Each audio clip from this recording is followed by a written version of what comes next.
Bismillahirrahmanirrahim. Assalamualaikum warahmatullahi wabarakatuh. Baik. Alhamdulillah pagi hari ini Bapak Ibu sekalian kita bisa bertemu dalam tatap maya.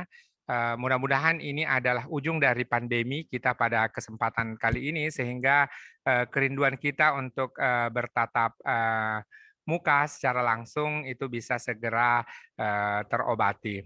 Bapak Ibu sekalian, saya mengundang kolega kita, Bapak Dr. Juneman Abraham, beliau dosen di Binus University, Universitas Binus, dalam rangka berbagi di awal tahun ini kepada kita terkait etika penelitian. Kita tidak akan membahas soal yang lain seperti sekarang lagi ribut BRIN bergabung H-man dan seterusnya. Kita tidak membahas itu, tetapi kita akan membahas secara khusus bagaimana etika penelitian yang boleh jadi perlu dikodifikasi, perlu kita samakan persepsi sehingga jangan sampai kita melakukan pelanggaran karena tidak tahu bahwa ini sesungguhnya bahagian dari etika itu. Untuk profilnya Pak Dr. Abraham Juneman Abraham, saya tidak perlu banyak sampaikan karena Bapak Ibu boleh Google dan bisa melihat betapa tulisan beliau dari perspektif psikologi sangat interdisipliner, dan itulah wajah masa depan Indonesia kita, tidak serba linier. Ya, karena boleh jadi dalam kasus-kasus tertentu kita harus linier, tetapi dalam kajian keilmuan justru alhamdulillah 21 tahun terakhir setelah reformasi justru kita bergerak kepada arah interdisipliner, interkoneksi, dan integrasi. Itu kalau bahasa dari Kementerian Agama. Selanjutnya, tanpa berpanjang kata, kita akan punya dua sesi. Saya mohonkan kesediaan Bapak Dr. Juneman Abraham untuk menyampaikan. Kalau ada pertanyaan, tahan dulu. Ya, boleh nanti diketikkan, boleh raise hand supaya kita boleh open mic, dan mudah-mudahan setelah penyampaian materi dari narasumber kita akan lanjutkan dengan sesi tanya jawab. Dengan ucapan terima kasih, kami mohonkan kesediaan narasumber kita. Silakan Bang Jun. Ya, baik. Terima kasih Pak Ismail ya, dan kawan-kawan. Terima kasih untuk undangannya. Saya kira saya ini kali ketiga ini ya diundang oleh Pak Ismail. Pertama secara offline di Papua waktu itu ya kalau nggak salah ya Pak Ismail ya. Kota Sorong, Bang Jun. Kota Sorong ya. Kemudian yang kedua secara online di tahun lalu ya 2020 atau 2021. Nah ini yang ketiga. Ya saya ditugaskan oleh Pak Ismail ini ya untuk membicarakan soal etik ya, etika penelitian. Sebenarnya memang pembahasan soal etika ini diselenggarakan, maksudnya berarti yang semakin relevan dan semakin penting dewasa ini karena tadi sudah disampaikan juga oleh Pak Ismail bahwa dengan adanya perkembangan zaman ya, multidisiplin, kemudian sekarang ada perkembangan revolusi industri 4.0, kecerdasan buatan, ya, data besar atau mahadata dan sebagainya, pasti banyak wilayah-wilayah yang membutuhkan refleksi etis, begitu ya. Boleh nggak saya melakukan penelitian begini? Boleh nggak saya melakukan penelitian dengan praktek seperti itu? Gitu. Ya, itu satu hal. Jadi memang semakin relevan dan semakin penting pembahasan tentang etika penelitian. Hal kedua yang nanti saya juga akan bicarakan adalah bagaimana supaya hati nurani kita. Jadi sebenarnya pengawal etika yang pertama itu adalah hati nurani. Hati nurani masing-masing peneliti, ya, masing-masing dosen yang melakukan penelitian itu pengawal yang utama dan pertama, ya, untuk menjaga supaya praktek penelitian kita itu beretika. Kendati pun demikian, karena kita hidup dalam masyarakat, society, berarti kan banyak hati nurani ya, banyak hati nurani individu gitu. Yang seringkali kemudian ada subjektivitas masing-masing, perselisihan dan sebagainya. Oleh karena itu penting juga untuk dibicarakan soal komite etik ya atau pelembagaan hati nurani. Kalau saya istilahkan komite etik itu adalah hati nurani individu-individu yang dilembagakan atau diinstitusionalisasikan ya. Nah, komite etik ini nanti sebenarnya salah satu tugasnya adalah memeriksa yang namanya ethical clearance ya atau penjelasan etika gitu ya, penjernihan soal-soal etika. Nanti saya juga akan singgung sedikit soal ethical clearance ya, dokumen tertulis yang semestinya dimiliki ya oleh setiap peneliti ketika merencanakan penelitian ya. Setiap peneliti harus hendaknya mengantisipasi ya dampak etis dari penelitiannya, siapa yang dirugikan atau berpotensi dirugikan, siapa juga yang diuntungkan dari sebuah penelitian ya. Jadi untung rugi ini harus ditimbang dengan baik ya dan tertulis di dalam dokumen yang namanya ethical clearance ya.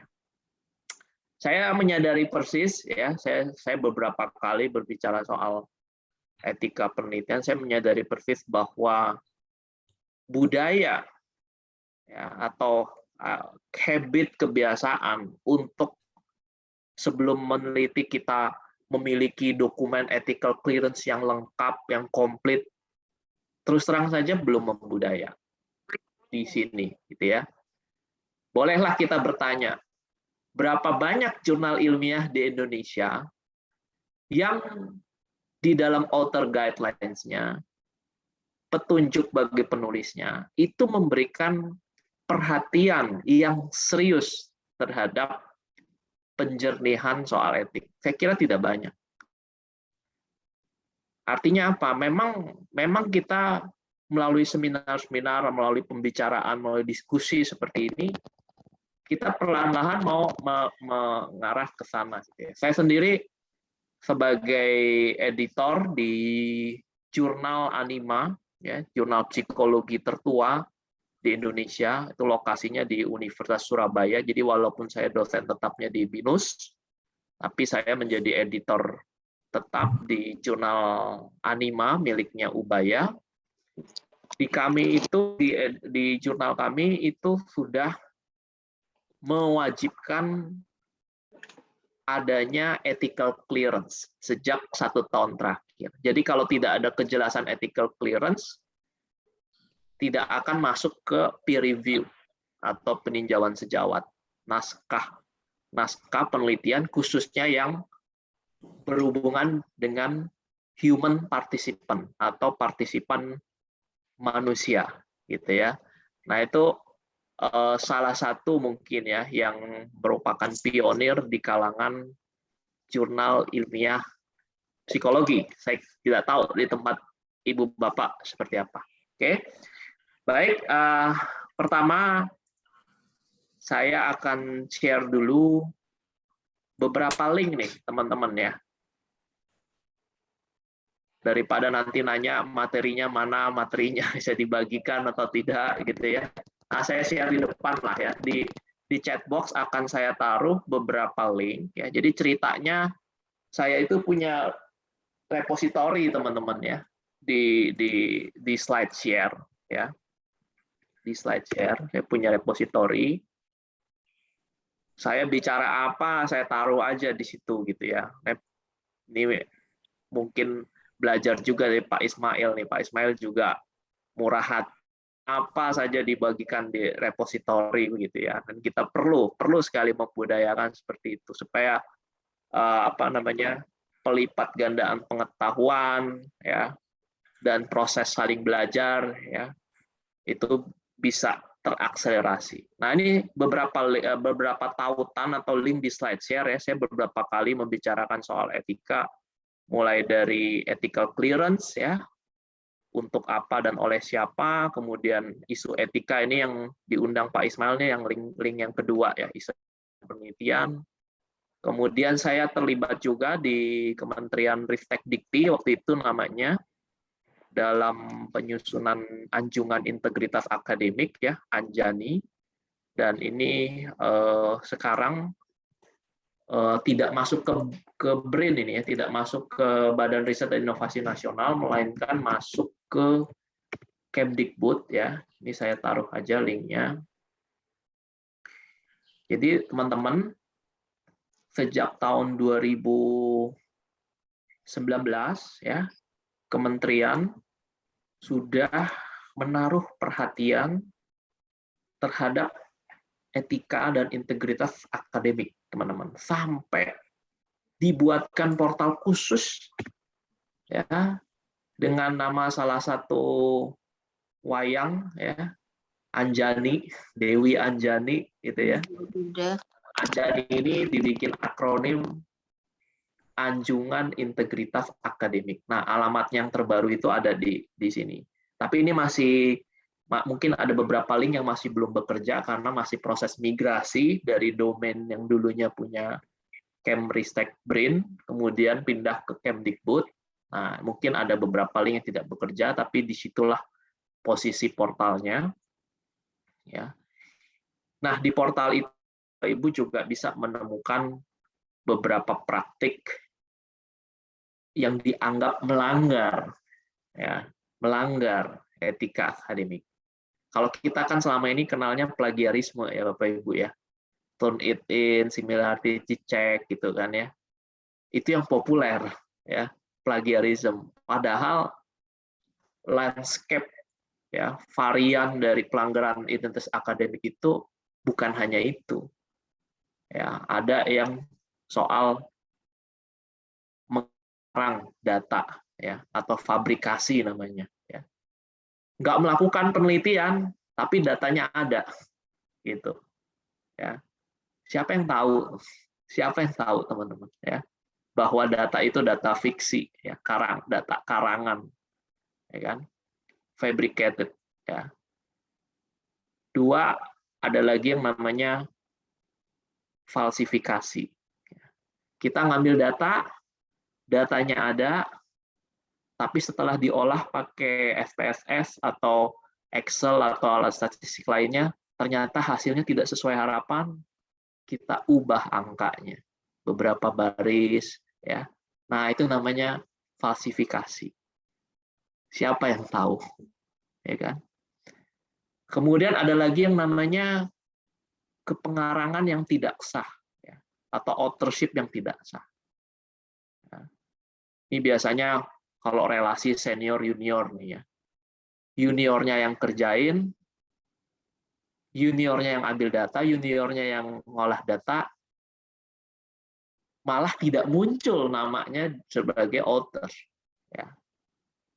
Seniornya yang cuma kasih, mungkin barangkali ya, bukan cuma ya, tapi memberikan motivation only, gitu ya, tanpa kontribusi, ya, di dalam konten penulisan, malah muncul sebagai author. Jadi yang tidak layak sebagai author malah muncul sebagai author, yang layak malah dieliminasi. Nah, itu ya, kepengarangan yang tidak sah. Ya, itu juga pelanggaran integritas akademik. Ya.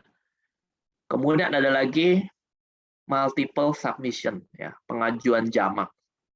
Ya. Karena sudah terdesak waktu, mau lulus, mau naik pangkat, mau apa, itu tembak sana, tembak sini, kirim sana, kirim sini, gitu ya. Naskahnya etika kita mesti tunggu dulu proses di sebuah jurnal itu, apakah accepted, apakah rejected, ya, baru kita boleh proses ke jurnal yang lain. Ya. Tapi kita tembak sana, tembak sini, nggak taunya, ya, terbit semuanya, gitu ya. Karena saya pernah menemukan, saudara, satu artikel terbit di 6 jurnal, luar biasa bukan ya? Satu artikel yang sama terbit di 6 jurnal ilmiah, ya. Selidik punya selidik ini karena harus lulus S2, saudara. Harus lulus magister, ya. Jadi karena desakan waktu. Jurnalnya juga kebetulan yang dikirimi artikel itu, ya mungkin secara editorial proses, ya mungkin kurang baik juga gitu. Tidak ada pengecekan, ya. Atau mengecek tapi ya nggak tahu bahwa artikel ini sedang diproses di mana, ya. Itu sebabnya perlu clear nih, ya. Kalau kita sebagai pengelola jurnal perlu ada formulir yang diberikan pada penulis. Ayo pastikan, ya, naskah ini tidak sedang diproses dimanapun, ya. Anda harus sign, ya, dan harus tanggung akibatnya bila Anda melanggar tanda tangan Anda sendiri, gitu, ya. Nah, itu jadi pengawalannya ada berbagai tingkat, berbagai level, ya. Oke, saya akan share screen sekarang.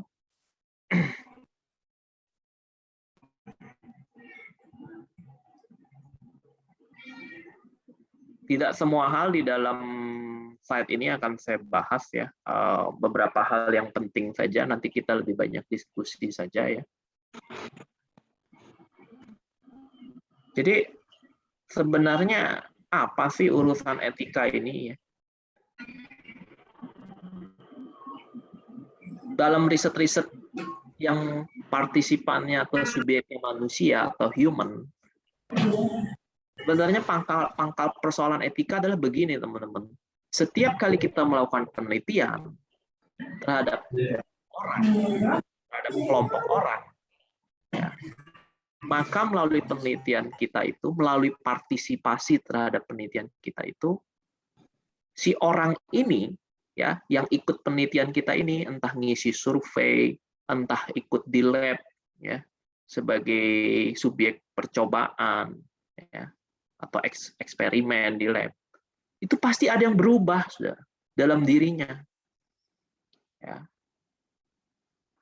Disediakan kuesioner dengan suatu skenario cerita dibaca, ya, membuat partisipannya itu merenung, ya, memikirkan sesuatu yang tadinya dia tidak pikirkan itu kalau dia tidak ikut penelitian kita. Jadi pangkal balaknya etika penelitian, ya, kalau saya boleh istilahkan, ya, pangkal persoalan etika penelitian, pokok perkaranya adalah bahwa orang yang ikut penelitian kita itu pasti ada yang berubah dalam dirinya, ya.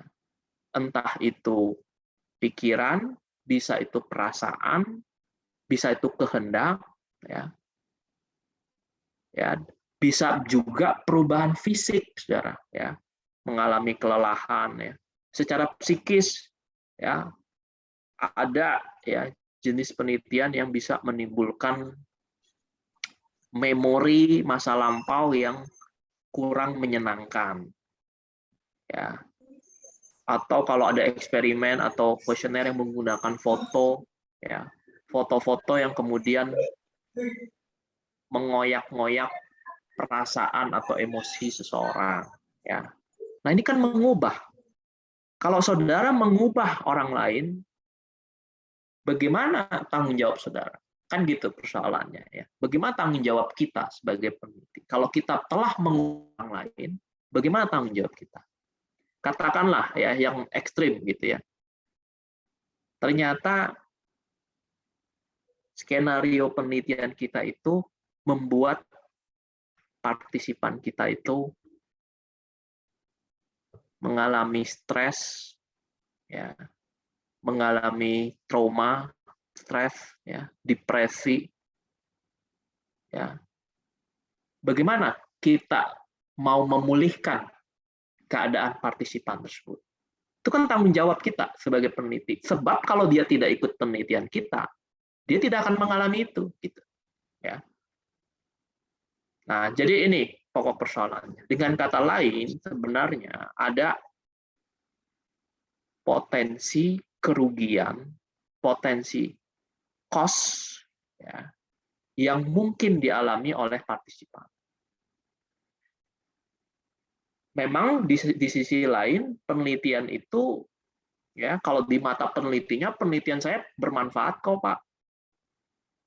Penelitian kit saya itu akan meningkatkan teori A, akan memperbarui teori B, ya.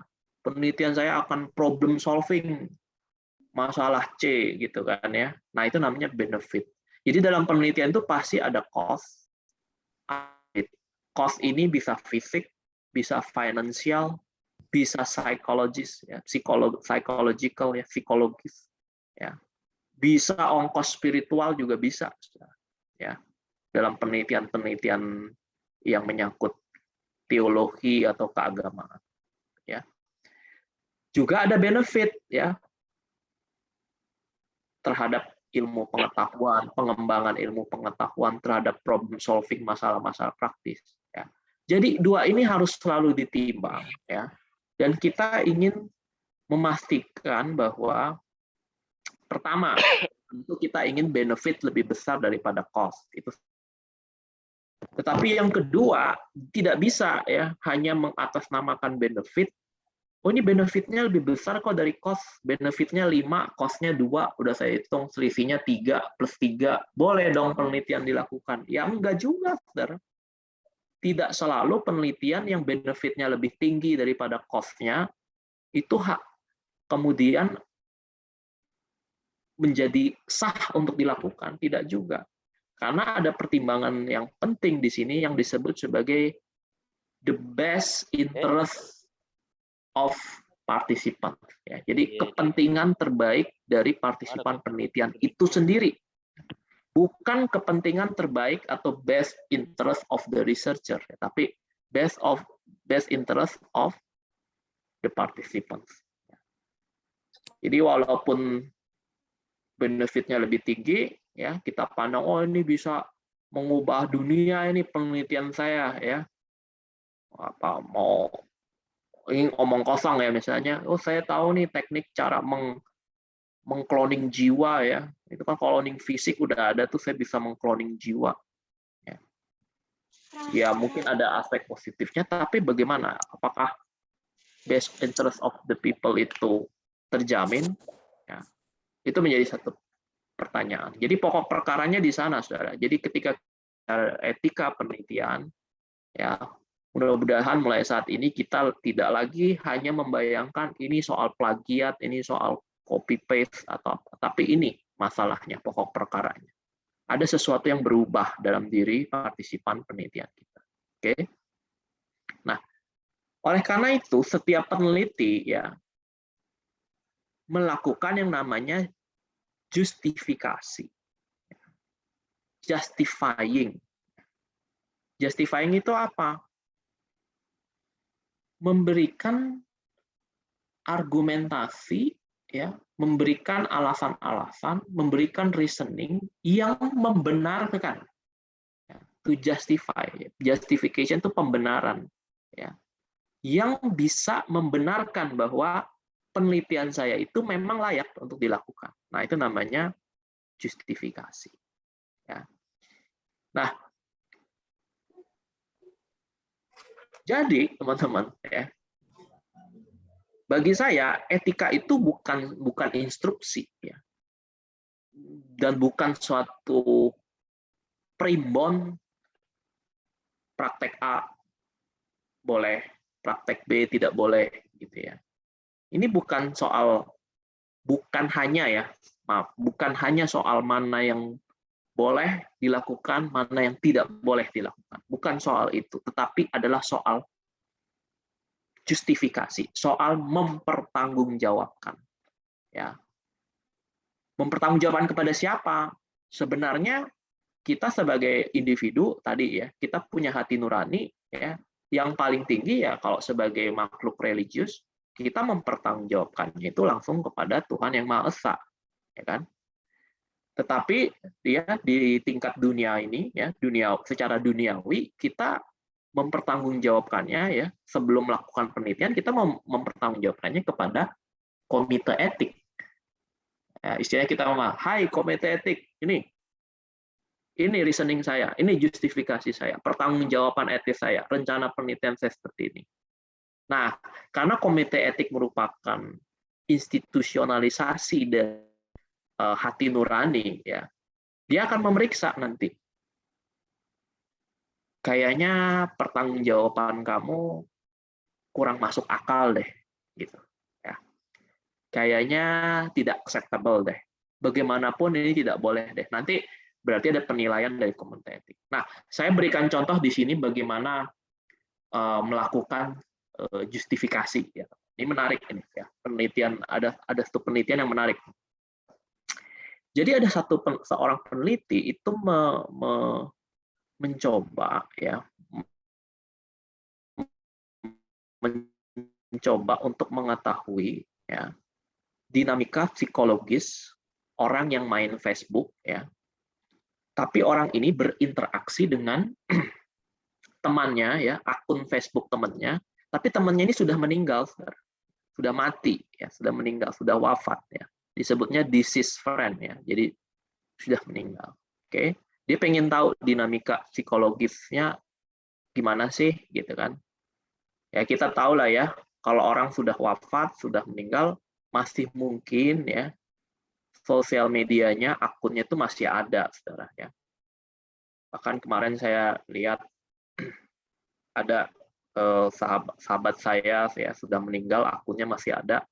Rupanya temannya yang jauh itu tidak sadar bahwa orang ini sudah tiada gitu. Jadi diucapi selamat ulang tahun karena kan Facebook kan ngirim reminder karena ini orang ini ulang tahun nih tanggal sekian padahal orangnya sudah nggak ada. Kemudian diucapkan happy birthday ya tanpa dia sadari.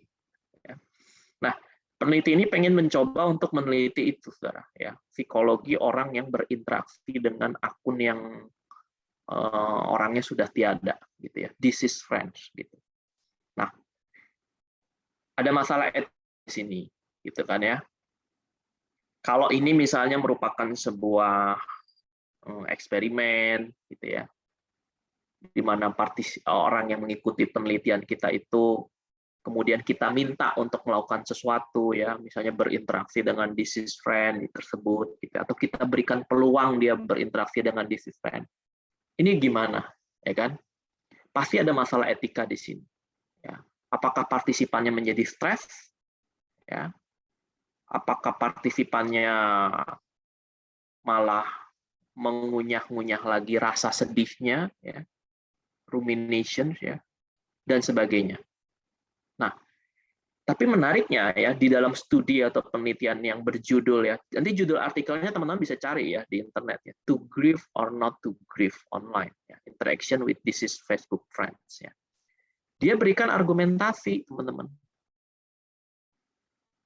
Saya sudah siapkan layanan konseling buat partisipan saya. Jadi saya bertanggung jawab. Kalau partisipan saya ada apa-apa, mengalami apa-apa, saya sudah siapkan counseling services. Gitu. Ya. Nah, ini contoh ya, teman-teman ya.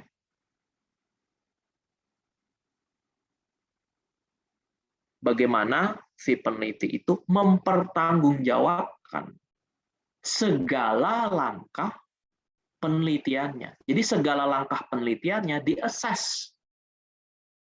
Langkah ini punya masalah etika atau tidak? Oh, punya.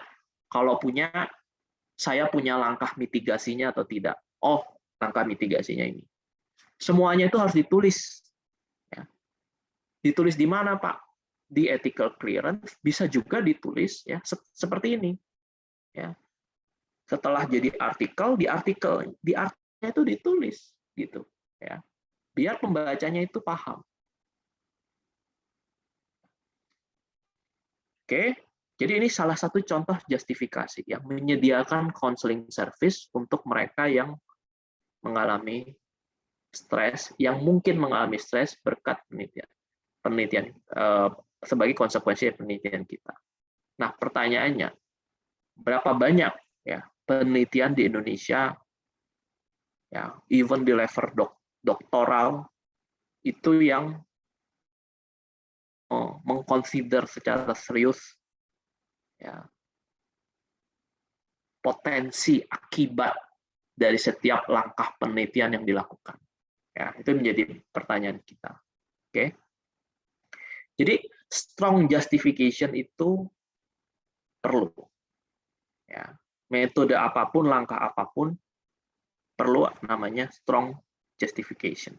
Ya. Kemudian yang kedua perlu namanya debrief. Ya, debrief. Nah ini biasanya debrief ini dalam penelitian percobaan ya teman-teman ya. Kalau dalam penelitian eksperimen, percobaan ya, mau di lab maupun di field ya, field eksperimen, ya, biasanya dalam penelitian eksperimen itu ya ada yang namanya deception. Ya, deception itu artinya secara harafiah, deception artinya sebenarnya penipuan atau pembohongan, tapi bukan dalam arti itu ya. Deception dalam penelitian eksperimen artinya adalah si partisipan ini ya tidak diberitahu dulu tentang tujuan eksperimennya ya oleh peneliti ya. Sebab kalau dia tahu, dikhawatirkan hasilnya itu tidak apa adanya ya. Eksperimen kan gitu ya. Kalau dia tahu dia sedang dipantau, dia sedang diobservasi, dia sedang dicari tahu arah jawabannya dan sebagainya, orang nebak-nebak saudara ya.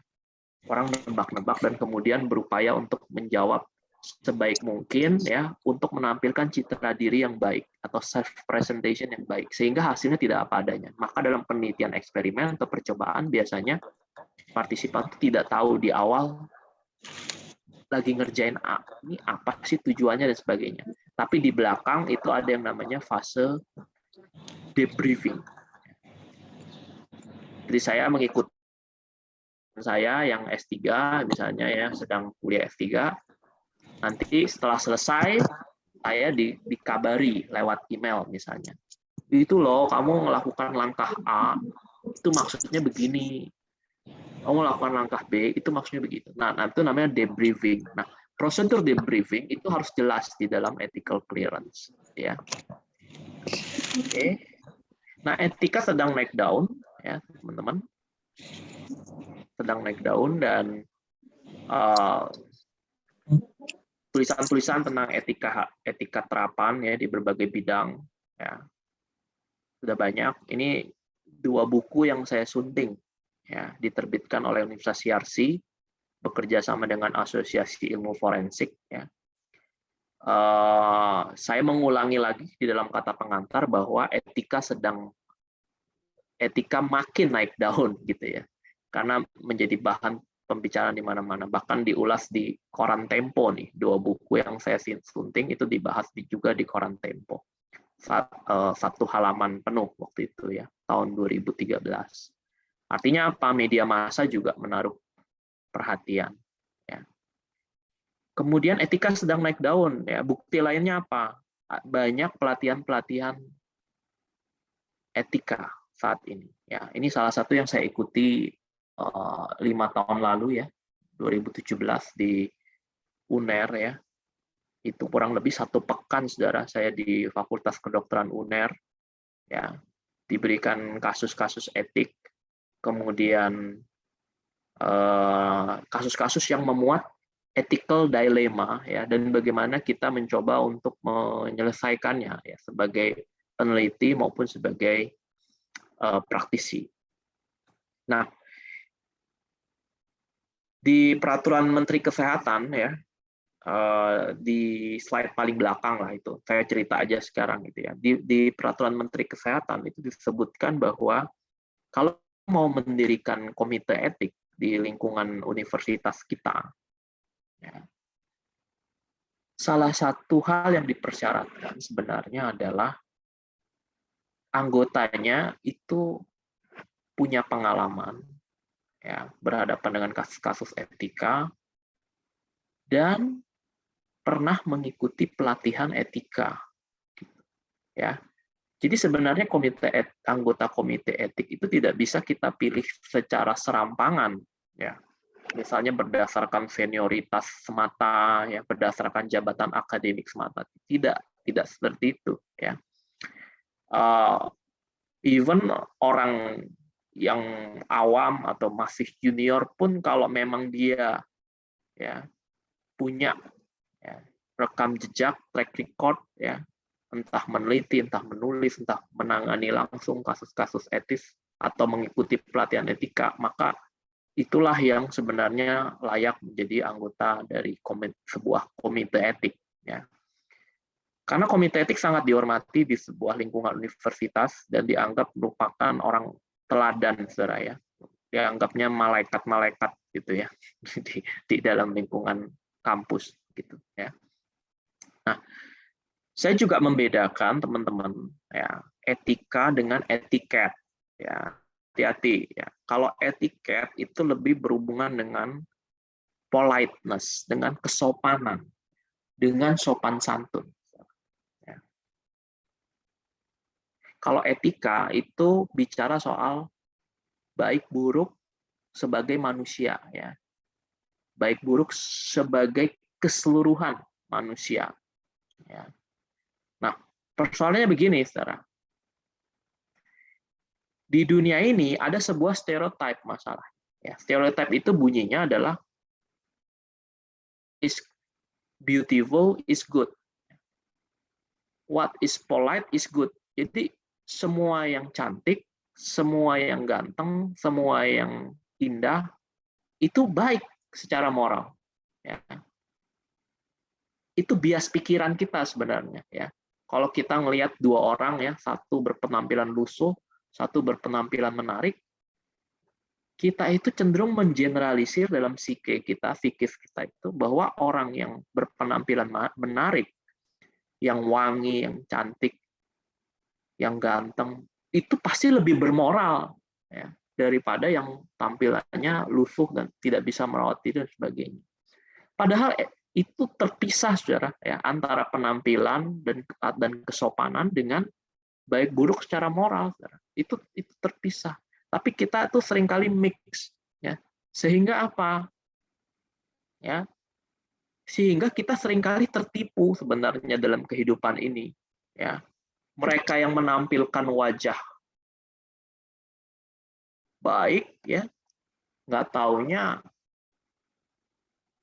dialah yang korupsi, dialah yang plagiat. Coba, ya, bisa nggak terjadi? Bisa, sangat bisa. Ya. Ya, kita sering dengar kan ya, kalau ada tindakan kriminal segala macam, kemudian ada wartawan wawancara tetangganya. Oh, dia anak yang kelihatannya soleh tuh di lingkungannya.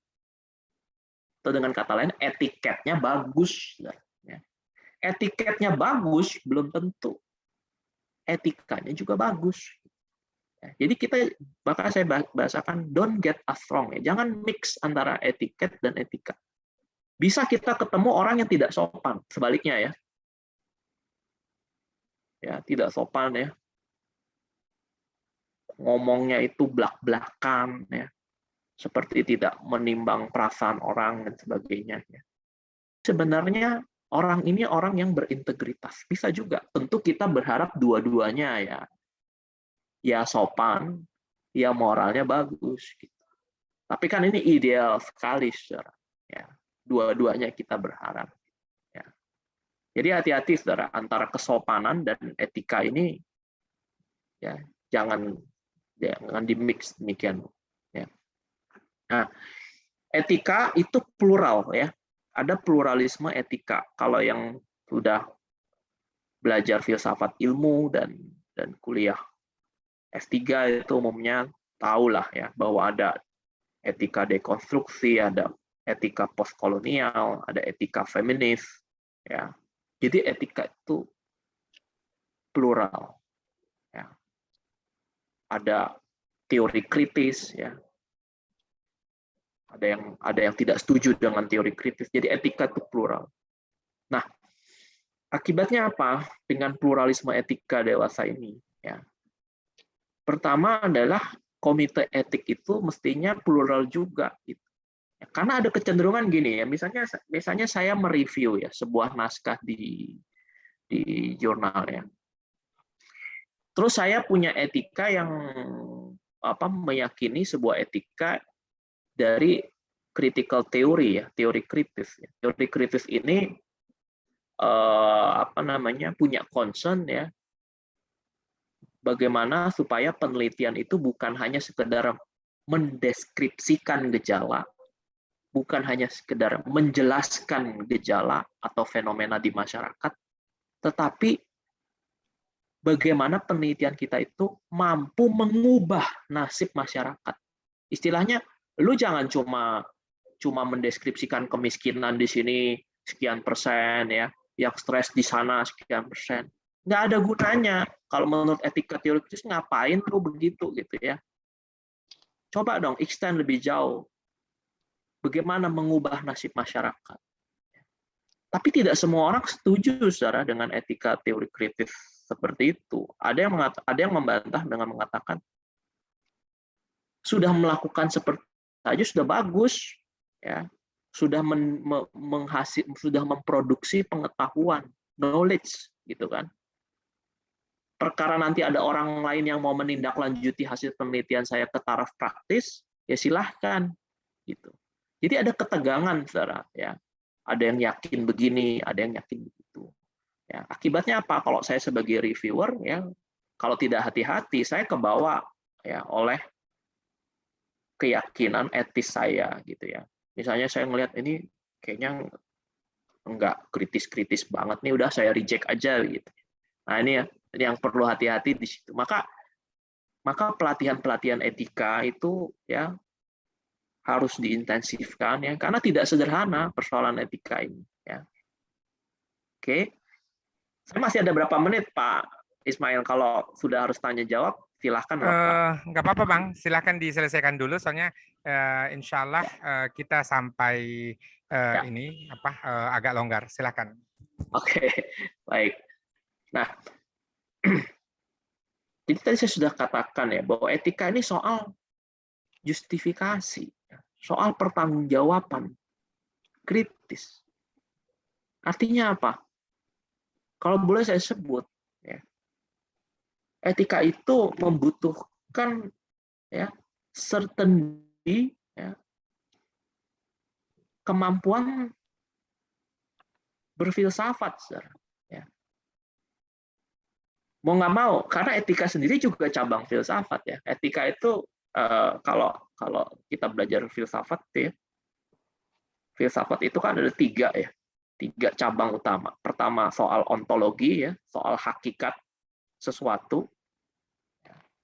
Kalau misalnya kita bicara mangga ya, mangga itu secara ontologis apa sih gitu kan? Rasa sedih secara ontologis itu hakikat ya. Gado-gado sama karedok perbedaan ontologisnya apa? Ya sederhana seperti itu. Cabang yang kedua namanya epistemologi. Epistemologi itu bicara soal bagaimana kita memperoleh pengetahuan. Ya. Epistemologi itu kemudian turunannya namanya metodologi penelitian, gitu ya. Karena di metode itu kan kita kemudian ketika sudah ada rumusan masalah, bagaimana nih menjawabnya, ya kan? Ada metodenya, ada langkah-langkahnya.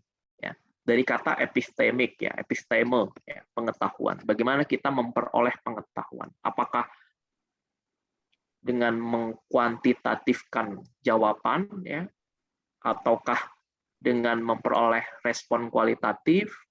Kalau kualitatif, apakah pakai fenomenologi? Apakah harus pakai etnografi? Apakah harus pakai visual etnografi, ya, atau harus pakai autoetnografi, ya, seperti yang dilakukan Ibu Mega ya, yang dikritik ya waktu itu ya, Ibu Megawati Soekarno Putri kata ya ada yang mengkritik karena kok dia nulis dirinya sendiri sih di jurnal Unhan, ya, jurnal pertahanan itu ada metodenya memang nulis tentang diri sendiri. Saya aja pernah nerbitin sebuah etnografi dari mahasiswa saya yang magang, saudara. Ya, jadi mahasiswa saya magang nih, ya, dibimbing oleh saya kan sebagai supervisor magang, ya kan. Terus kami melakukan yang namanya meneliti diri sendiri. Ya. Apa sih yang kita lakukan waktu itu ya? Kemudian apa sih hikmahnya dan sebagainya? Memang ada namanya autoetnografi. Gitu. Ya. Nah itu bagian dari metodologi. Metodologi anaknya epistemologi. Nah, etika ini adalah cabang yang ketiga, saudara, yang namanya aksiologi. Nah, aksiologi ini bicara soal nilai, ya, atau value. Kalau ontologi dan epistemologi itu bicara soal kebenaran, ya, soal truth, ya, soal kebenaran ilmiah. Ya. Einstein mengatakan E sama dengan mc kuadrat. Benar nggak tuh rumusnya? Ada lagi nggak yang membantah? Harusnya ada variabel lain nggak? Oh enggak, itu benar Pak secara ilmiah. Ya itu namanya secara ontologi dan epistemologi. Nah, kalau aksiologi itu soal value, bukan lagi soal truth, soal nilai. Ya. Maka aksiologi itu dibagi menjadi dua. Yang satu itu namanya etika, yang bicara soal baik buruk secara moral. Yang satu bicara soal estetika, gitu ya, soal keindahan. Nah, yang kita fokus sekarang adalah etika. Kalau di ontologi dan epistemologi kita memastikan suatu kebenaran ilmiah, ya misalnya E sama dengan mc kuadrat, misalnya gitu ya. Nah, di aksiologi kita bicara, ini kalau rumus ini dibikin bom nuklir buat ngebom Jepang, ya, atau buat ngebom wilayah mana begitu ya, itu bisa dibenarkan nggak? Nah, itu yang bicara aksiologi. Ya. Ontologi, epistemologi sudah stop, sudah tidak lagi bicara soal itu. Ya. Yang membicarakan soal ini mau dijadikan terapi kanker, ya nuklir bisa dijadikan terapi kanker tiroid dan sebagainya. Bisa juga dipakai untuk ngebom suatu provinsi atau sebuah negara, gitu. Ya, itu adalah aksiologi. Ya. Nah, jadi memang balik lagi butuh sedikit ya kepedulian filosofis sebenarnya ya ketika kita bicara soal etika ini. Nah, kasih ini teman-teman ya. Beberapa praktek akademik ya dalam dunia akademik yang berada di wilayah abu-abu ya dengan segala variannya. Jadi bukan hanya ini ya, bukan hanya corona yang punya varian ya, tapi perilaku tidak etis itu juga ada variannya. Nah, ini ada di link ini teman-teman ya, di link sebentar ya, saya tunjukkan ini. Jadi kalau diklik nih linknya, saya tunjukkan akan masuk sini teman-teman.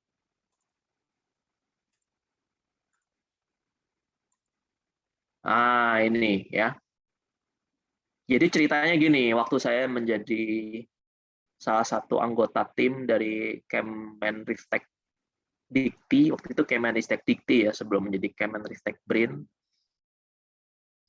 saya dan Mas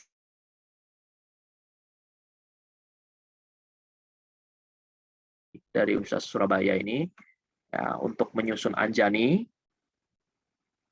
Nah, di sela-sela kesibukan kami itu, ya, saya mengambil inisiatif untuk mendaftarkan ya, berbagai tingkah laku di dunia akademik. Ya. Fabrikasi, ya, tingkah laku A, tingkah laku ya macam-macam ya, tingkah laku B, tingkah laku C, gitu ya. Jadi kami mau menyusuri banyak sekali literatur ya. Karena apa? Karena muncul ya. Sama seperti kejahatan yang inovasinya melampaui penegak hukum untuk menangkapnya, gitu ya. Demikian juga dengan praktek-praktek unethical. Gitu. Seringkali aturannya belum ada, ya. Kita ingatlah, kita sama-sama pahamlah.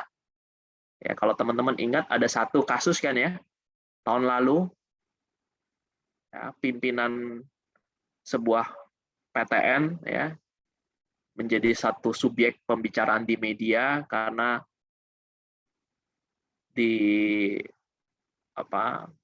ada yang mengatakan ya pimpinan tersebut melakukan plagiarisme diri, ya, self plagiarism.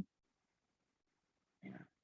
Jadi sudah nerbitin di di jurnal A, nerbitin lagi di jurnal lain, di tahun berikutnya, nerbitin lagi di jurnal, kemudian diajukan sebagai angka kredit kenaikan jabatan. Gitu ya. Kalau teman-teman ngikuti kasus itu, ya gimana itu akhirnya kan? Ternyata ada pernyataan bahwa self-plagiarism belum diatur secara resmi di Indonesia. Ya, jadi gugatan terhadap pimpinan tersebut batal demi hukum. Ya. Nah ini contoh saudara. Betapa ya kalau kita bicara soal etika, ya, soal hukum, soal etiket, ya ini ada wilayah-wilayah yang tumpang tindih, ya. Ada wilayah-wilayah yang apa ya perlu kita telaah dengan lebih presisif begitu. Yang ingin saya katakan begini ya, bisa jadi ada sebuah tindakan yang tidak melanggar hukum, tapi melanggar etika. Bisa ya, bisa. Saya ambil contoh konkret saja ya. Ada negara-negara yang melegalkan perbudakan, saudara. Ada.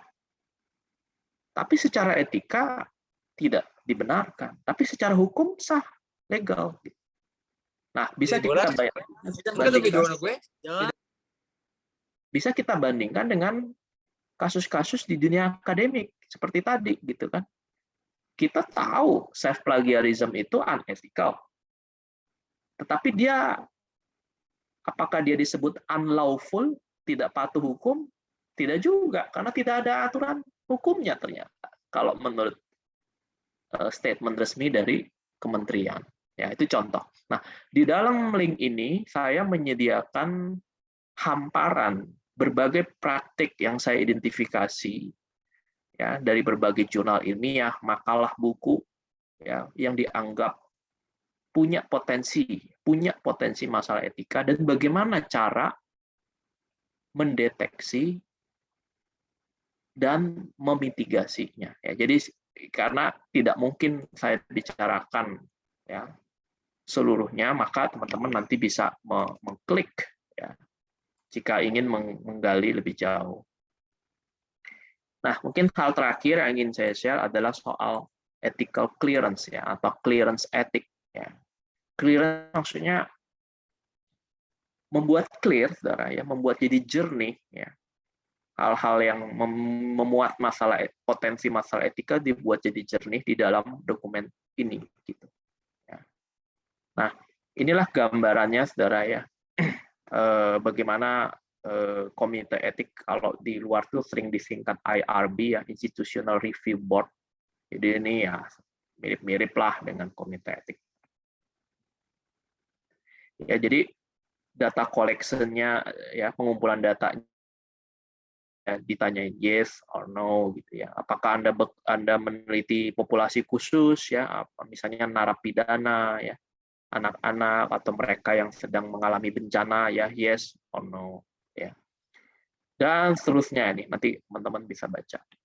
Kemudian tujuan riset kita itu harus dinyatakan ya.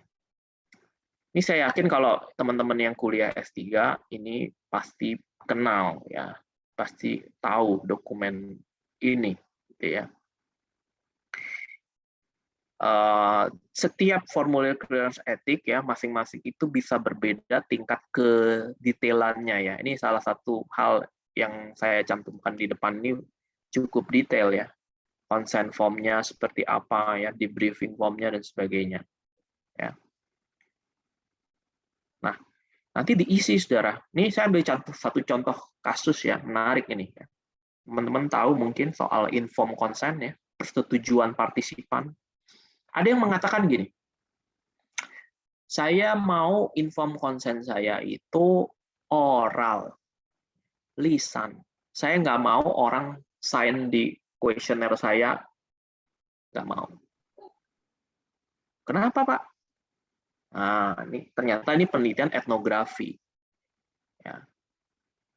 Di lapangan merasakan bahwa kalau saya nyodorin form, mau online, mau kertas gitu ya, suruh orang tanda tangan, suruh orang paraf, setuju gitu ya.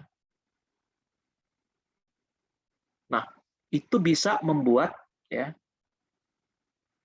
si partisipannya itu merasa diposisikan sebagai objek, katanya begitu ya, kata si etnografer ini. Ya. Padahal kan kalau dalam penelitian kualitatif tidak ada istilah objek. Ya. Di kuantitatif bisa dibenarkan istilah objek penelitian, tapi di kualitatif kita nyebutnya subjek.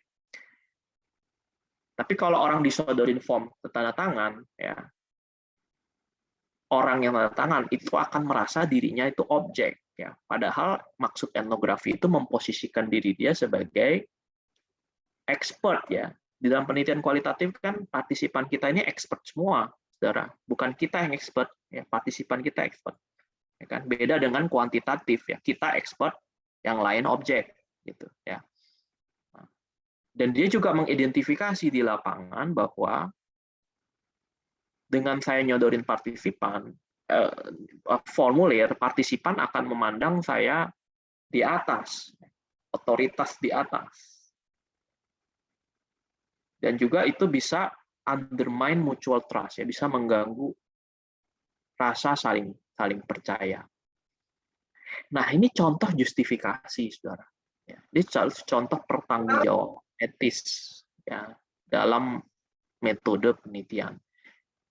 Jadi bebas-bebas aja Anda mau pakai informed consent tertulis, mau pakai informed consent lisan, sejauh ada alasan yang bisa dipertanggungjawabkan. Ya. Dan lain-lain ini ya, interview protokolnya seperti apa gitu ya. Nah, ini nanti di materi Anda bisa lihat ya, mungkin teman-teman nanti di lingkungannya masing-masing mau menyusun ethical clearance, mau menyusun consent form, ini bahan-bahannya sudah ada nih ya, saya sediakan ya. Memang harapan saya setelah kegiatan ini ya, teman-teman bisa bergerak di lingkungannya masing-masing untuk memantapkan secara kelembagaan ya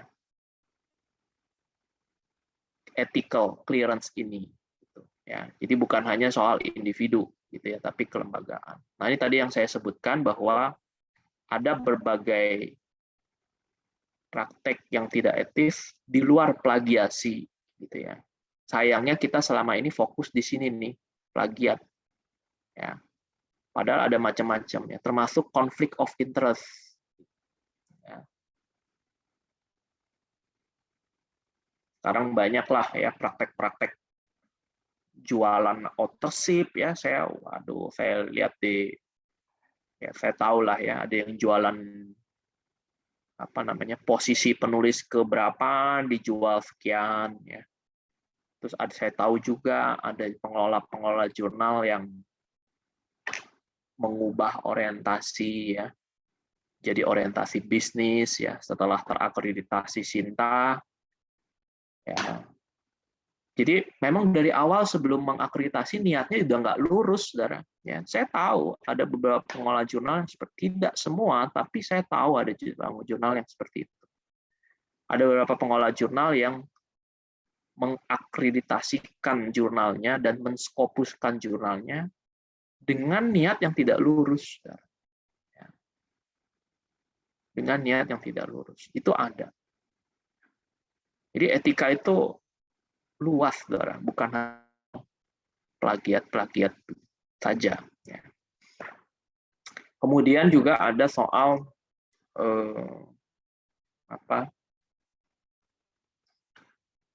praktek, saya lupa mau ngomong apa ya. Ya nanti, praktek memanipulasi hipotesis. Tadinya hipotesisnya A, setelah diolah datanya tidak bagus hasilnya, tidak fit-nya, tidak signifikan, p-value-nya tidak fit indeksnya tidak bagus, ya, RMC-nya nggak bagus, NFI-nya nggak bagus. Kemudian diutak-atik hipotesisnya itu, ya, supaya modelnya kelihatan indah, kelihatan bagus. Itu dipraktekkan nggak di perguruan tinggi di Indonesia? Bukan hanya di Indonesia, di luar negeri juga masih ada yang mempraktekkan seperti itu. Ya, praktek-praktek harking namanya, ya. Harking itu adalah hypothesizing after the results are known. Jadi mengubah hipotesis setelah hasilnya itu diketahui. Ya. Itu juga punya masalah etika. Ya. Walaupun nanti saya berencana akan menelaah, ya, satu persatu praktek itu. Nanti saya akan nulis beberapa hal, ya, soal itu. Masih ada ruang-ruang untuk diskusi tentu saja, ya. Jadi sini saya sebutnya etika riset itu melampaui plagiarisme. Ya. Sebenarnya ada banyak kok praktek-praktek yang punya problematika etis, ya. Sebagai penutup, ya, jadi ethical clearance ini adalah sebuah asesmen risiko, ya. Jadi balik lagi ke pembahasan awal saya bahwa kita mengawal the best interest, kepentingan terbaik dari partisipan penelitian kita. Oleh karena itu kita harus tahu bagaimana penelitian kita berpotensi untuk menaruh mereka semua di dalam sebuah risiko. Nah, tidak ada penelitian yang tidak ada risikonya. Orang menghabiskan waktu saja untuk ngisi kuesioner kita dan mengalami, apalagi sampai mengalami fatigue, ya, lelah, itu juga resiko. Meskipun kita resiko yang kecil, ya, low and negligible risk, ada tuh risiko yang kecil dan dapat diabaikan, ya. Ada. Tapi tidak sedikit penelitian yang risikonya juga lumayan. Ya. Nah, jadi ada solusi namanya praregistrasi, ya, ini sebagai salah satu solusi. Sebenarnya ketika kita menyerahkan rencana penelitian kita ke komite etik itu semacam, ya, dalam dunia ilmiah disebutnya praregistrasi. Kenapa sih, Pak, harus ada kata pra, ya? Nah, saudara perlu memaklumi, ya, bahwa di dunia ilmiah itu istilah registrasi, ya, registrasi penelitian itu terjadi di jurnal. Jadi ketika kita mensubmit artikel kita ke jurnal dan dia publish, ya, itu namanya kita meregistrasikan penelitian. Oke. Tapi kalau rencana penelitian itu namanya ditambahin kata pra, ya, praregistrasi. Jadi praregistrasi kita itu yang diserahkan ke komite etik maupun ke lewat situs yang namanya Open Science Framework, ya. Kebetulan saya juga pegiat Open Science, gitu, ya, sains terbuka. Ya. Itu merupakan dokumen yang membuktikan secara otentik rencana penelitian kita mula-mula. Ya. Ketika kita ingin mengubah rencana itu, ya, sebenarnya secara etika kita harus konsultasi lagi ke komite etik, saudara. Ya. Boleh nggak saya ubah? Karena nanti akan terkait dengan resiko yang mungkin muncul, ya, apakah resikonya semakin membesar atau resikonya semakin menurun, gitu. Itu perlu diassess. Ya. Jadi mengubah rencana penelitian bisa dimaklumi nggak? Bisa. Tetapi, ya, ada catatan. Sekali lagi, soal justifikasi. Kenapa you mengubah, ya, rencana penelitian Anda dari begini, dari metode ini menjadi metode itu, dari jumlah partisipan sekian diubah menjadi sekian, ya, dari lab menjadi lapangan atau dari lapangan menjadi lab. Kenapa you ubah-ubah? Gitu. Karena sebenarnya tidak bisa kita mengubah rencana penelitian kita itu secara serampangan tanpa adanya pertanggungjawaban. Ya. Oke, saya kira itu saja lebih dahulu Pak Ismail dan teman-teman. Terima kasih Bang Jun, Bapak Ibu yang telah berkenan bergabung dan masih bersama-sama dengan kita semua. Beberapa kolega di Indonesia Timur karena berkaitan dengan sholat Jumat sehingga mohon izin live, namun mohon izin dengan kita semua bahwa setelah ini rekaman akan diunggah ke YouTube sehingga boleh yang belum bergabung untuk menyimak kembali. Ada pertanyaan Bang Jun, satu dari kakanda saya, Dr. Muhammad Ihsan di Yayan Kendari. Bagaimana meminimalkan resiko dalam penelitian? Apakah kiat-kiat praktisnya atau kemudian ada panduannya? Silakan Bang Jun. Dan Bapak Ibu yang mau bertanya boleh nanti raise hand, boleh juga mengetikkan pertanyaannya di kolom chat. Silakan. Ya, kembali lagi ya, sebenarnya etika itu bukan soal kiat praktis ya, karena etika itu sebenarnya tadi saya katakan ya, ada unsur filosofisnya ya, itu satu hal. Nah, kalau ditanya bagaimana meminimalkan risiko, ya, pertama sebenarnya tadi ya, berkonsultasi dulu ke hati nurani kita. Ya. Kan kita sebagai manusia itu kan memiliki empati ya. Empati itu maksudnya menaruh, kalau orang barat bilang put our foot in other shoes. Jadi menaruh kaki kita di sepatu orang lain gitu kan. Ya. Jadi sederhananya kalau dibilang kiat praktis, coba berempati. Kalau Anda sendiri ditaruh dalam desain penelitian Anda sendiri, ya, kira-kira peluang tidak menyenangkannya di mana?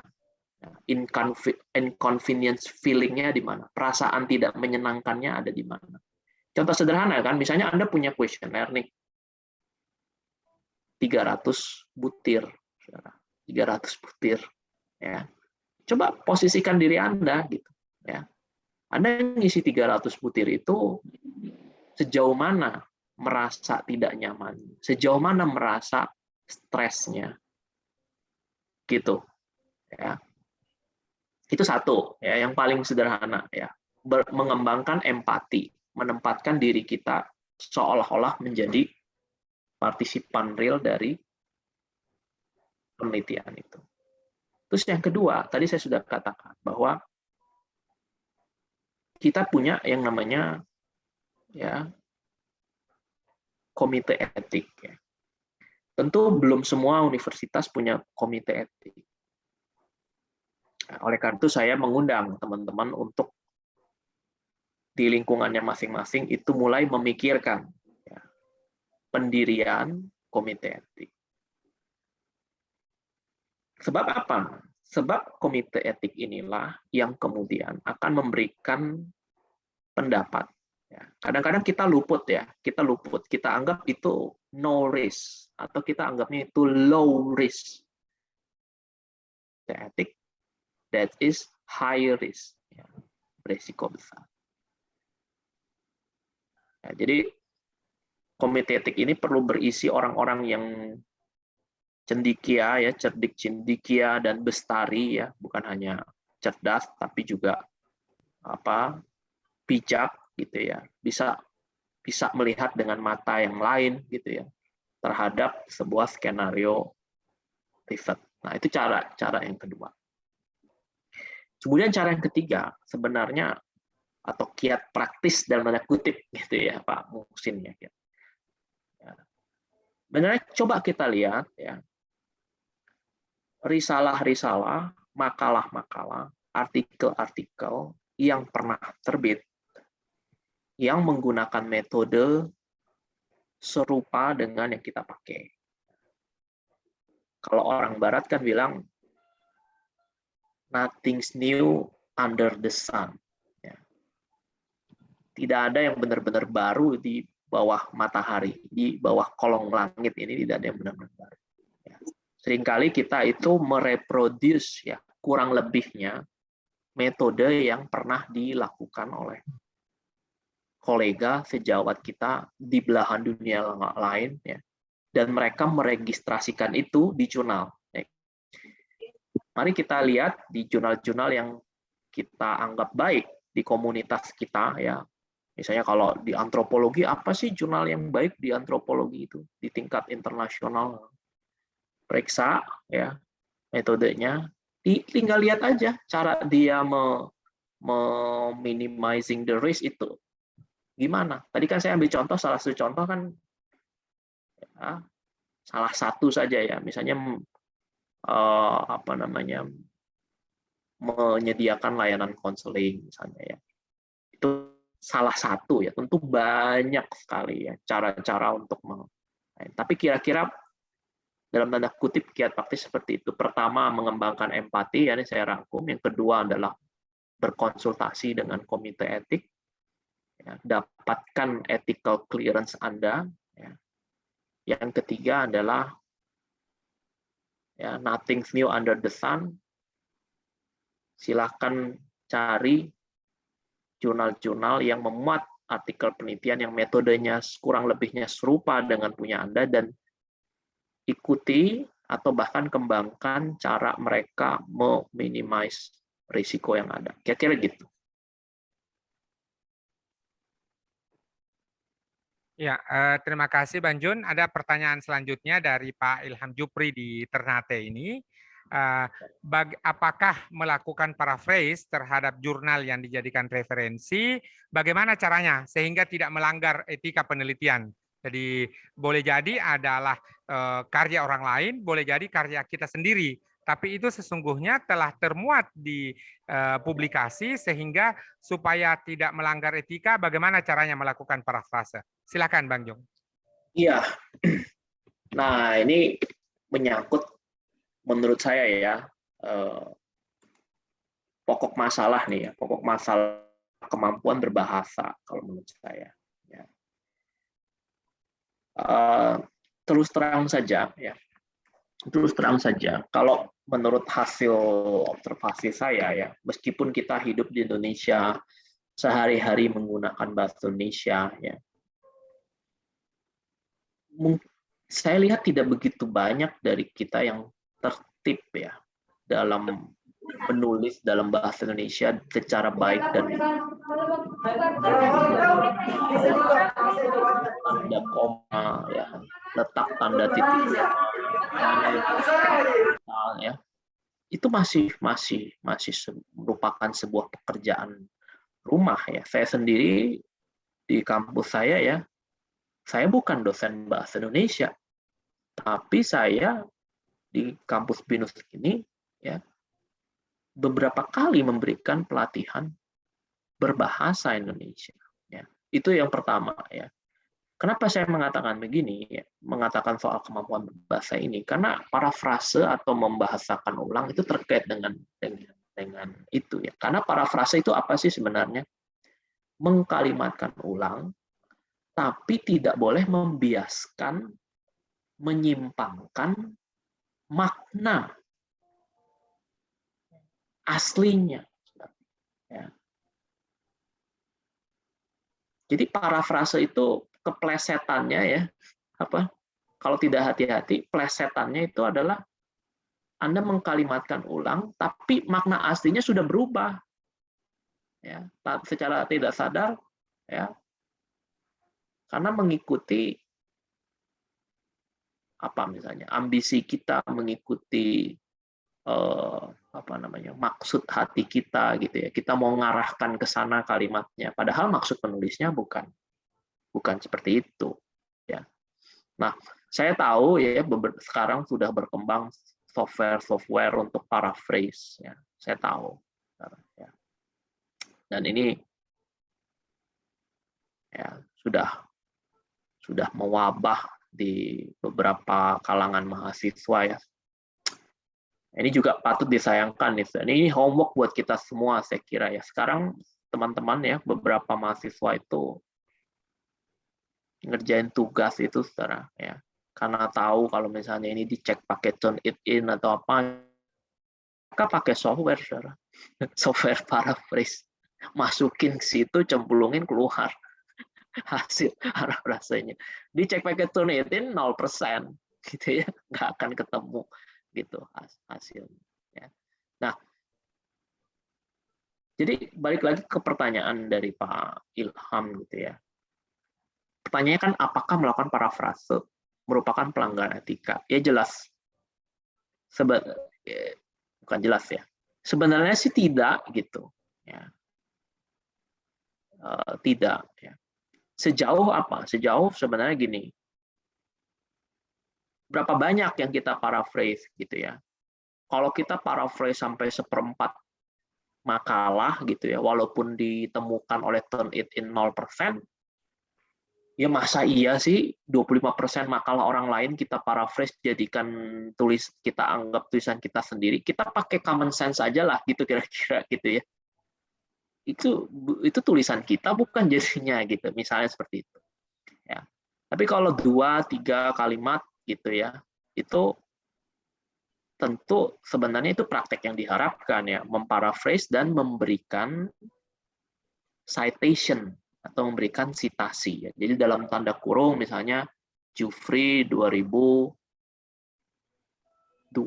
gitu. Ya. Jadi jangan lupa untuk memberikan citation. Nah, perkaranya begini ya, banyak orang lupa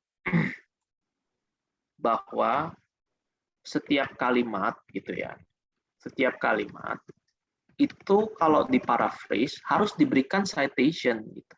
Ya. Ini saya ambil contoh begini ya, mudah-mudahan kelihatan ya. Kelihatan nggak nih Pak Ismail tulisan saya? Kelihatan Bang. Ya. Saya ini kalimat 1 ya, kalimat 1, ini kalimat 2, kalimat 3. Ya. Nah, cukup banyak yang begini. 3 kalimat ini diambil dari satu buku. Ya, misalnya bukunya Sigmund Freud ya, misalnya.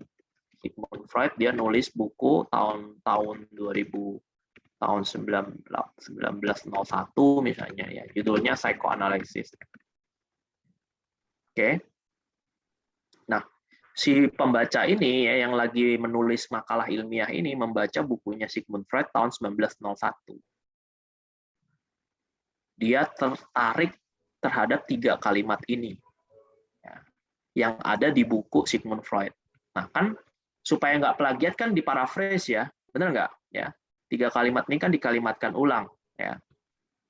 Katakanlah di Sigmund Freud itu kalimat 1, kalimat 2, kalimat 3 di makalah yang diparafrase menjadi kalimat 1A, kalimat 2A, kalimat 3A. Jadi 1A sudah beda dari 1, 2A sudah beda dari 2 ya. Secara tekstual beda tapi maknanya sama kan ya. Nah, masalah yang sering saya jumpai adalah diberikan kutipannya di belakang, saudara. Hanya begini aja nih. Yang ini nggak dikasih kutipan, nah inilah yang dianggap tidak beretika gitu. Kalau Anda 3 kalimat itu merupakan hasil parafrase, ya, Anda harus tetap nulis begitu.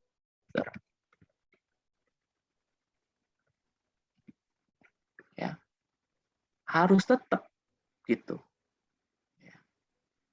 Sebab kenapa? Sebab kalau Anda begini, ya, ini namanya misrepresentasi. Misrepresentasi itu apa? Anda merepresentasikan kalimat ini sebagai kalimat ucapan Anda sendiri, baru kalimat ini seolah-olah baru berasal dari Freud. Kan gitu. Ya kan? Tapi muncul kendala berikutnya ya. Kendala berikutnya adalah begini. Iya Pak, kalau saya begini kelihatan banget saya nggak mikir apa-apa gitu. Benar nggak? Ya, karena kan 3 kalimatnya kan kok Freud 1901, Freud 1901, Freud lagi 1901 gitu kan. Nanti dibilang sama ibu dosen, sama profesornya, Adinda malas baca nih kayaknya ya. Cuma baca buku Freud 1901, nggak ada yang lain apa gitu kan. Kan bisa memunculkan tuduhan seperti itu. Oleh karena itu sebenarnya kalau ya ini kendalanya adalah ini tidak cantik, ya, tidak kelihatan cantik gitu kan. Oleh karena itu apa solusinya? Sebenarnya solusinya ya menambah bahan bacaan, saudara ya. Ambil contoh misalnya, di sini sudah spread 1901 ya. Ya, di sini ada Ismail 1993 ya kan, Ghazali ya kan 2002 gitu ya. Yang memang Ismail dan Ghazali ini senada dengan Freud gitu. Ya. Sehingga kan kalau begini lebih cantik sedikit bukan ya dibanding yang tadi ya. Freud lagi gitu kan. Gitu kira-kira. Jadi jawabannya ya tentu akan beretika sejauh Bapak tidak memparafrase porsi yang cukup besar ya. Kan bisa saja ya kita misalnya, oh ya udah saya parafrase. Ada orang mengatakan saya parafrase itu satu buku ya. Parafrase kok satu buku gitu kan. Itu namanya malas mikir, gitu kan, malas berkreasi, gitu, malas berkreativitas dalam menulis buku.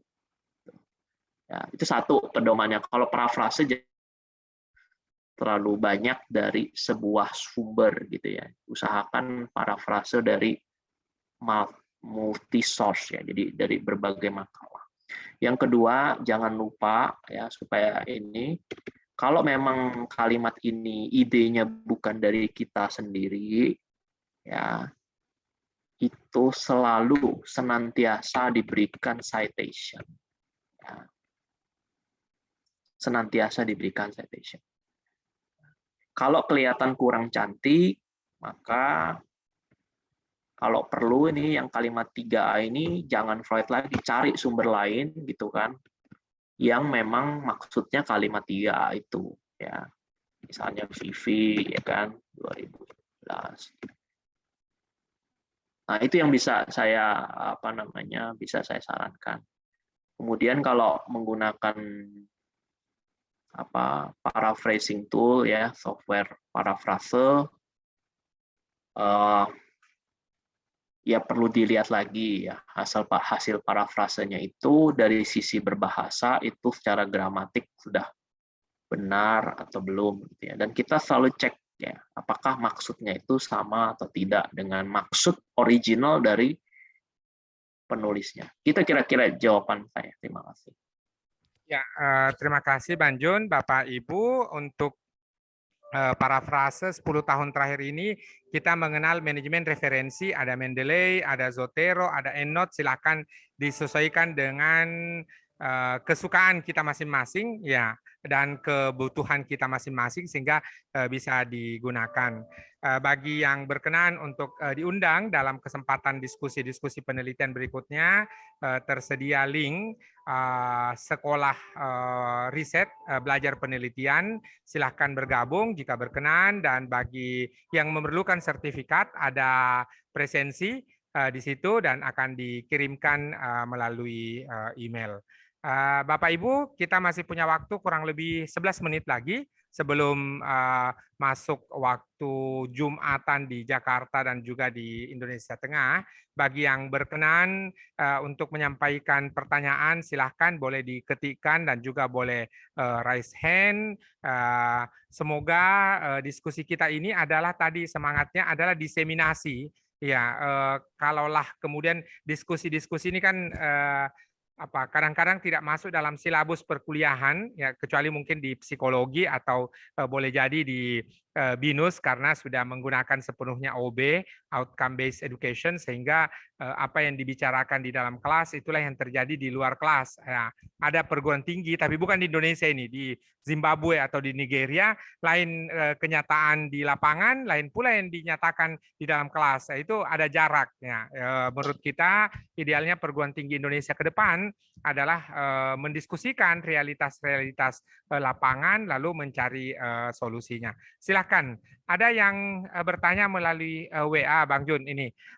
Apakah kemudian praktek yang digunakan negara-negara seperti Malaysia mewajibkan ketika mau menguji cobakan sebuah kuesioner kepada manusia, terutama dalam bidang kesehatan, itu wajib lolos dan lulus dari komite clearance tadi. Nah, apakah ini tidak menjadi sebuah birokrasi baru kalau diterapkan di Indonesia? Negara lain boleh jadi iya, seperti Australia atau Malaysia, itu sudah by design dan tidak lagi menggunakan perasaan, tidak lagi tidak lagi birokratisasi, tapi justru di Indonesia jangan sampai menjadi instrumen baru, akhirnya kemudian penelitian melambat dan kemudian dijadikan abuse of power oleh orang-orang tertentu. Mohon tanggapannya Bang Jun, silahkan. Ya, ini pertanyaan yang sangat menarik ya menurut saya ya. Birokrasi baru ya, padahal semangat Pak Presiden kan deregulasi dan debirokratisasi ya kan. Mau dalam dunia pendidikan maupun dalam dunia yang lain ya. Nah ini balik lagi ya soal cost and benefit ya. Jadi kalau kita terapkan pada ethical clearance sendiri ya kan, oke lah cost-nya misalnya mungkin muncul ada birokrasi ya kan, tapi benefitnya apa ya? Benefitnya lebih besar nggak, lebih mulia nggak gitu kan ya. Kita kan memprotek human di sini ya, karena kalau tanpa adanya clearance etik ya, kita menaruh setiap partisipan dalam penelitian kita dalam sebuah tingkat bahaya ya. Itu masalahnya ya. Dan yang namanya bahaya, apalagi bahaya kejiwaan ya, bahaya psikis gitu ya, kan tidak semudah itu juga terdeteksi kalau kitanya juga nggak mendalami soal-soal kejiwaan, bukan ya kan ya. Siapa yang tahu gara-gara berpartisipasi ikutan penelitian kita dia menjadi partisipan penelitiannya itu kemudian menjadi mengalami gangguan tertentu di dalam pikiran dan perasaannya. Ya, Anda mau tanggung jawab kan kira-kira seperti itu ya. Dan kalau kondisinya irreversible dalam arti tidak balik ya, tidak pulih dan Anda juga tidak bisa mendeteksinya gitu ya.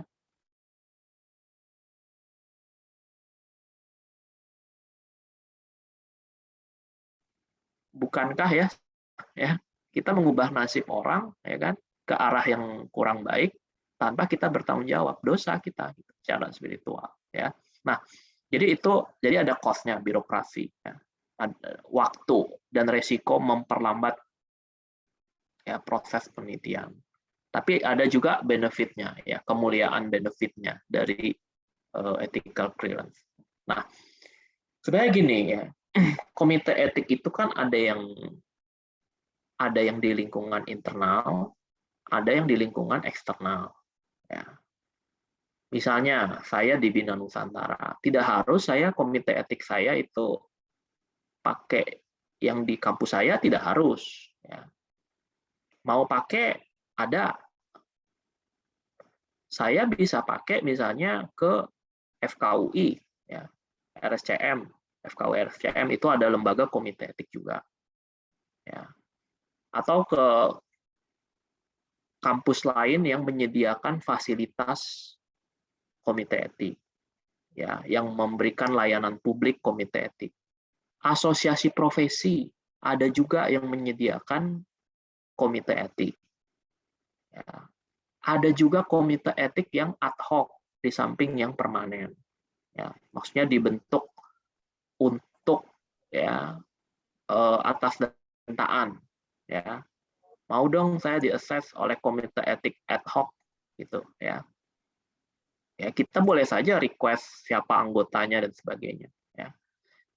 Jadi di negara kita ini ya, di Indonesia ya, saya lihat, nih saya mau tampilkan ya di screen-nya. Di negara kita itu model komite etik yang diakreditasi itu belum Tapi kalau di luar ini, seperti saya contohkan ini, sebenarnya di beberapa negara itu ada ya yang namanya akreditasi komite etik. Karena kan logikanya gini, kalau peneliti diawasi atau ditelaah oleh komite etik, lalu siapa yang mengaudit komite etik? Kan pertanyaan begitu, ya kan? Apakah komite etik ini adalah dewa dari segalanya? Kan nggak bisa ya dalam dunia ini. Harus ada yang mengontrol komite etik, harus ada yang mengaudit komite etik, harus ada yang menelaah hasil-hasil putusan dari komite etik. Karena persis seperti yang Bapak sampaikan tadi, bisa terjadi power abuse. Ya. Dan kita sebenarnya ya, ini saya cerita sedikit ya, proses di komite etik ya. Sebenarnya kita belum dengan baik loh mengembangkan proses dinamika komite etik. Oleh karena itu saya sebenarnya berharap Pak Ismail nih, wilayah Indonesia Timur ini bisa mengembangkan komite etik dengan praktek yang betul gitu, dengan praktek yang dengan keanggotaan dan praktek yang benar. Itu kan akan jadi template untuk wilayah lain gitu ya. Ambil contoh sebenarnya ya.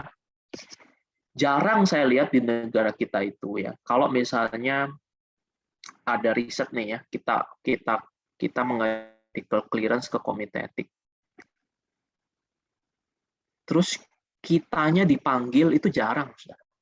Ya. Kitanya diajak ngomong ya oleh komite etik berdialog ya, itu jarang.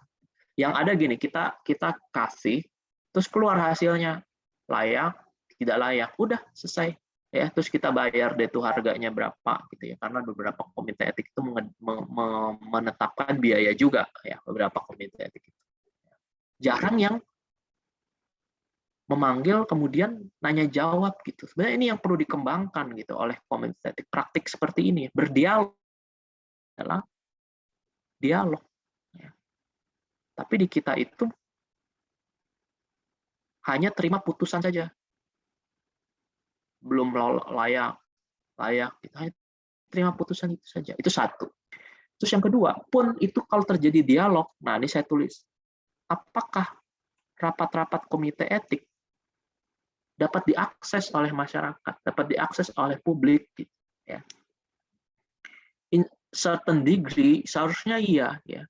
Coba aja kita lihat tuh ya, rapat-rapat Mahkamah Konstitusi, ya, rapat-rapat DPR segala macam, ya. Itu kan open access, ya kan? Bisa diketahui siapa yang dissenting opinion, ya. Karena bisa jadi misalnya anggota komite etik ada 5 ya. 3 menolak, 2 setuju. Kan bisa terjadi seperti itu, ya. Nah, kita kan perlu tahu ya, alasan yang menolak itu apa, alasan yang setuju itu apa, ya, dan berapa persen yang menolak, berapa persen. Tapi yang selama ini itu saya lihat masih tertutup soal-soal begini. Kita hanya tahu ini lolos, tidak lolos. Ya. Nah, kemudian mengenai membership ya, keanggotaan komite etik. Ya. Apakah sudah cukup mewakili? Ya. Apakah sudah cukup inklusif? Apakah sudah cukup ada keragaman di dalam anggota komite etik? Apakah representatif? Ya. Nah, di luar negeri ya yang saya pelajari melalui literatur, komite etik itu salah satu membernya itu bisa merupakan wakil dari masyarakat yang hendak kita teliti. Misalnya ya, kita mau meneliti suatu suku ya, misalnya ya, dalam penelitian antropologis ya. Sebenarnya yang benar itu komite etiknya. Salah satu membernya itu harus ada wakil dari masyarakat itu. Ya. Karena mereka lah yang merupakan subjek langsung dari penelitian kita. Ya. Terus juga bukan hanya soal power abuse, Pak. Di sini saya tulis ada isu uang. Ya. Nah, saya ngelihat nih, ada satu komite etik yang tidak transparan ya. Ini komite etik yang betul begini, Pak. Di websitenya ini punya FKUI ya. Di websitenya ini harus terang benderang, Pak. Siapa ketuanya, siapa wakilnya, siapa sekretarisnya, siapa anggotanya. Tapi saya menemukan ada komite etik yang di websitenya itu gelap, ya. dia hanya minta kita submit dokumen, terus minta bayaran ya sekian ratus ribu gitu kan ya. Nanti dalam beberapa hari keluar.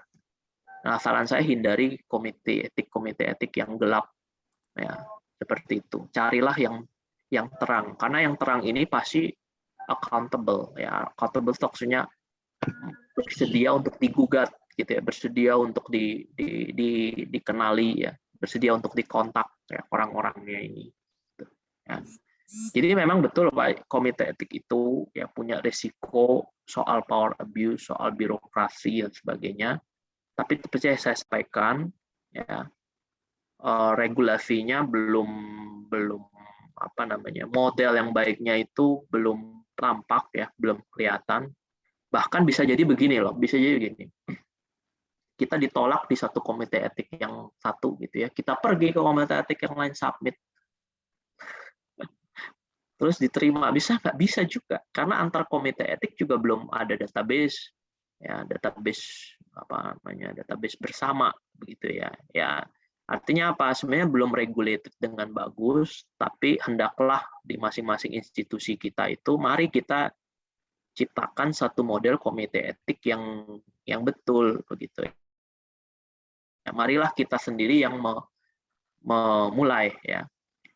Tadi Bapak katakan bisa memperlambat, dia bisa memperlambat. Oleh karena itu, dalam pemilihan membership komite etik, mari kita cari orang-orang yang memang berkomitmen mereview segera sebuah ajuan ethical clearance ya.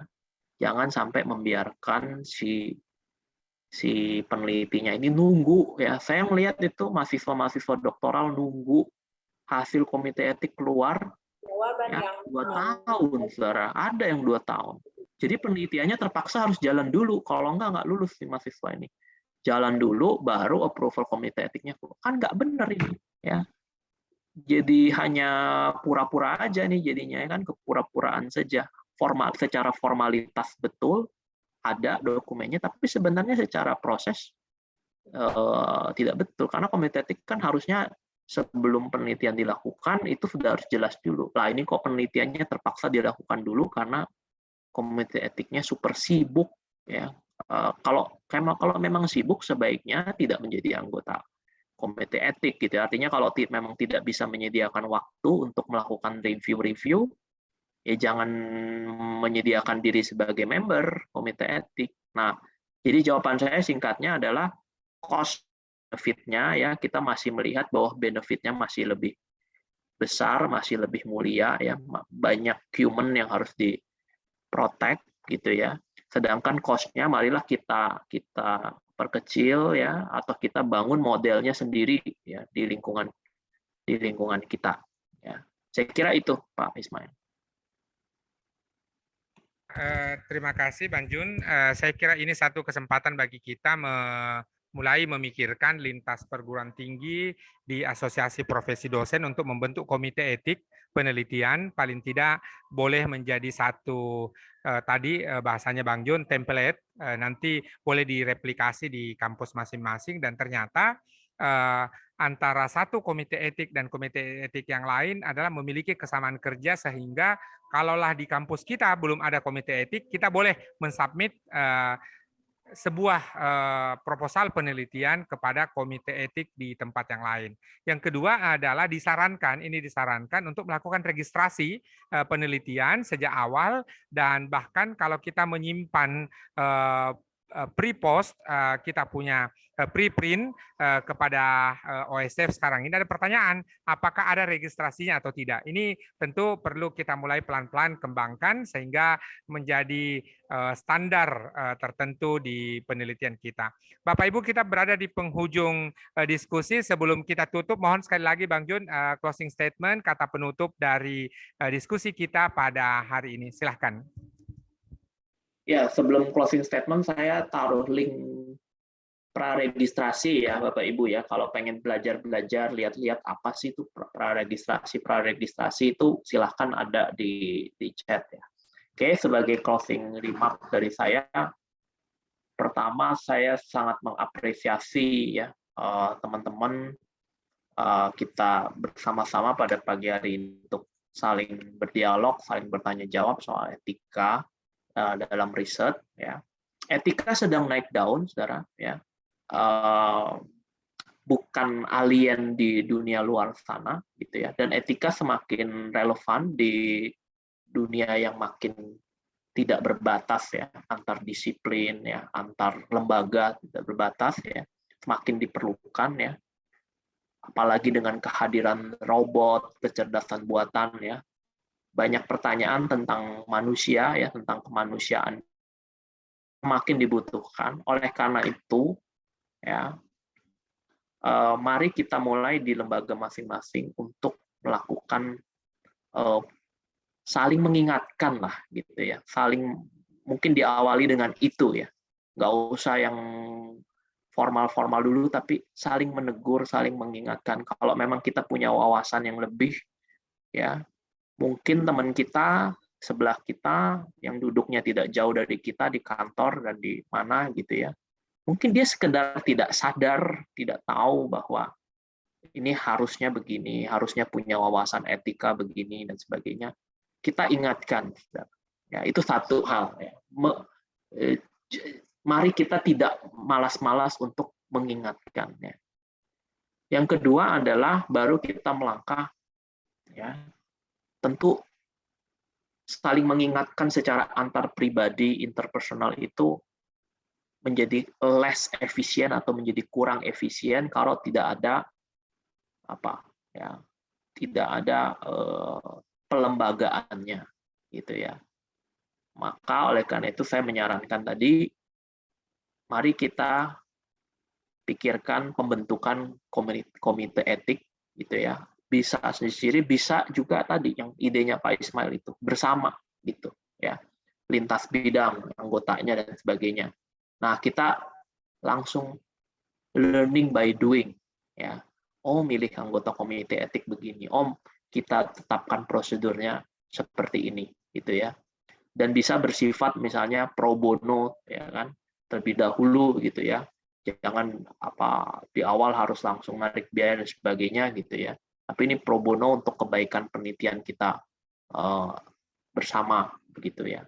Nah, jadi dari sisi individunya kita melatih diri kita, setiap kali ada pelatihan etika yang kita ikutin, ya.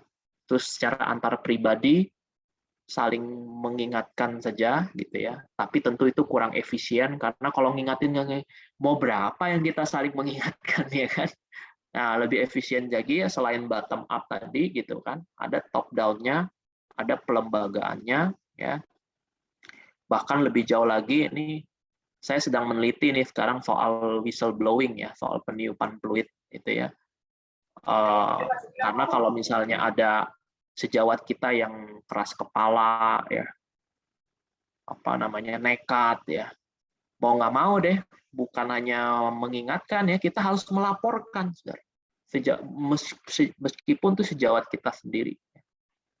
Karena perilaku tidak etis ya, baik dalam penelitian dan lain-lain ya, kalau dibiarkan menular, oke? Saya sebut itu menular ya, karena orang lain akan melihat. Itu boleh, itu nggak ada masalah. Kenapa saya harus, gitu kan? Menular, saudara. Ya. Oleh karena itu, kalau tidak cukup diingatkan, harus ada sarana pelaporan. Ya. Sebenarnya di Anjani itu, ya, saya cerita sedikit lagi ya, di Anjani Anjungan Riset Akademik itu, kalau saudara lihat, itu sebenarnya sudah ada menu pelaporan. Ya. Itu tinggal nunggu peraturan menteri ya. Sekarang sayangnya pada saat saya dan teman-teman Ubaya menjadi tim di itu udah mau ditandatangan Pak Nasir itu ya, Menristek pada waktu itu.